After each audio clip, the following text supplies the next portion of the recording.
Now let's bring back my good friend and co-host, Jeff Small, along with our guest, marketing and business growth advisor, Rory Fatt.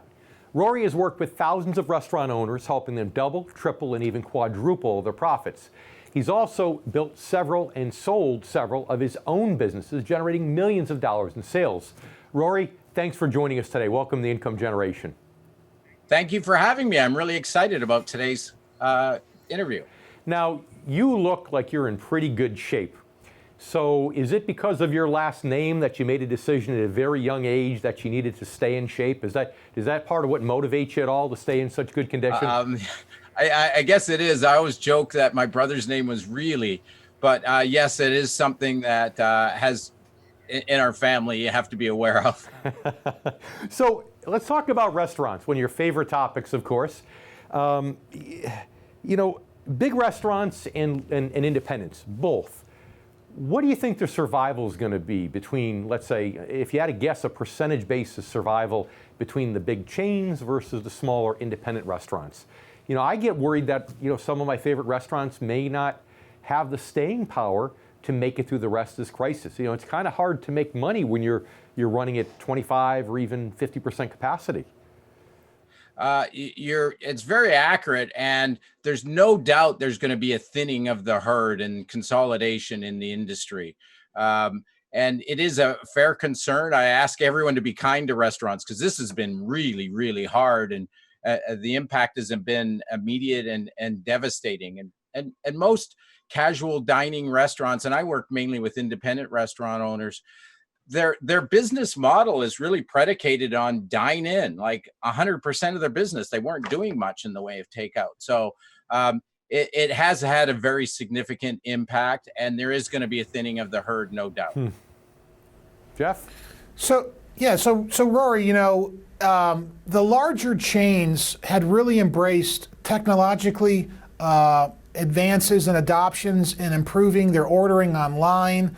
And so the new theme with the new corona economy as a result of COVID-19 really is takeout is safe. Takeout is safe. And so the companies and the restaurants that are doing very well that have adopted that technology. What do you see, though, in the local restaurants? Because as David mentioned earlier, I'm concerned about my favorite restaurants down the street. They've got maybe, if they're lucky, 20% traffic flow and maybe half of their takeout ordering because they don't have that technological adoption was never really done before this. And so, what are we going to see happen there? How do they survive this? Can they transition and compete with the bigger chains that have already and fully embraced the technology?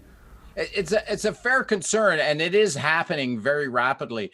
Traditionally, restaurants operate on a 5% profit margin. As you can imagine, that's very, very slim. And so they are slow to invest in new technology. However, online ordering, mobile menus, anything mobile has rapidly increased in adoption in independent restaurant owners. So I think you'll see it. They certainly are, have pivoted to takeout and drive through, and outdoor dining has been really, really big, as well as adding things like alcohol where they're allowed to for takeout dining. And there's been lots of creativity. Restaurant owners are very, very resilient and creative. I've got clients that have added, big tents if they've got room for it. And that's had a really, really big impact. So I think they're creative, and those that are resilient and have taken advantage of some of the programs that have been offered are certainly making their way through this. Do you think it's safe? People say takeout, it's safe. All this touchless delivery, and you're not going to open the window to a car and throw it in the window like a Frisbee, right? Somebody's got to touch it along the way. People aren't changing their gloves every single time. So, I'm interested in seeing your feedback on that, because that's one of my concerns why I really haven't even done takeout. I mentioned in last week's show where it was actually the first time since the crisis started that I actually ate out in a restaurant. And the experience was so strange, I don't even know if I'll do that again for a while.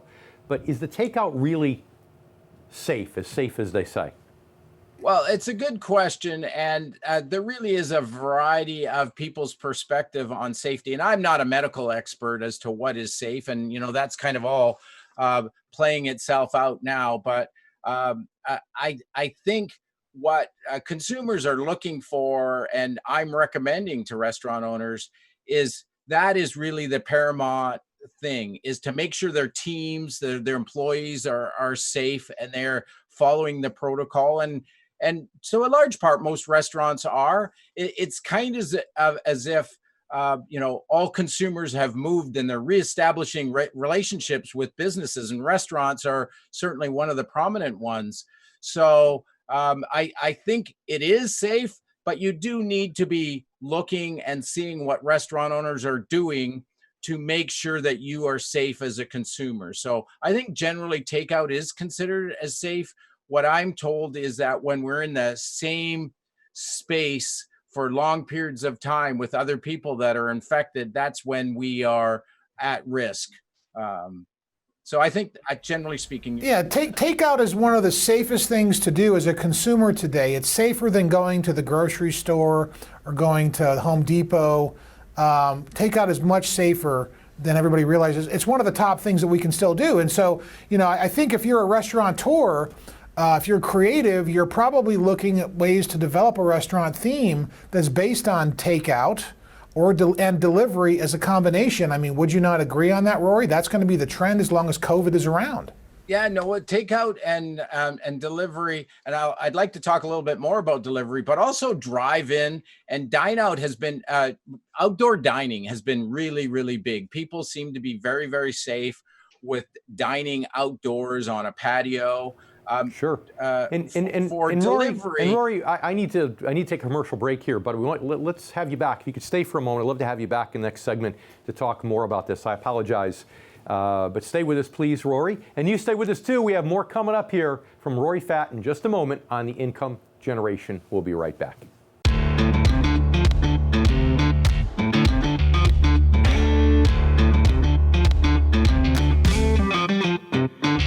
And now it's time to bring back my good friend and co-host, Jeff Small, as long as our new friend, Rory Fatt. Now, Rory, before I so rudely interrupted you for that pesky commercial break, you were commenting on what Jeff had said about the safety of dining outside, takeout, and so on. So continue to enlighten us, if you will. So really, I was going to get back to drive-through, but in terms of safety, if you're looking at the restaurants and they should be showing you and telling you that they're following procedures that are outlined by the CDC and the National Restaurant Association, and you should be able to see those things. So I think takeout, for large part, is very, very safe. As we mentioned, Jeff mentioned, drive-through is certainly, and delivery going to be a big trend moving forward. But with respect to delivery and independent restaurants, with the amount that is taken for the delivery companies when they contract it out, it really has not been that much for the independent to focus on as a source of profit moving forward. So, as a marketing guy, it seems to me that, and you being a marketing guy could probably tell me better, but it seems to me as though restaurants could do a better job marketing that safety to make skeptics like myself feel more comfortable, whether it's ordering takeout or even dining in. Very accurate. And what we've seen is for the restaurants that have a database, and any successful restaurant should have a really good customer database.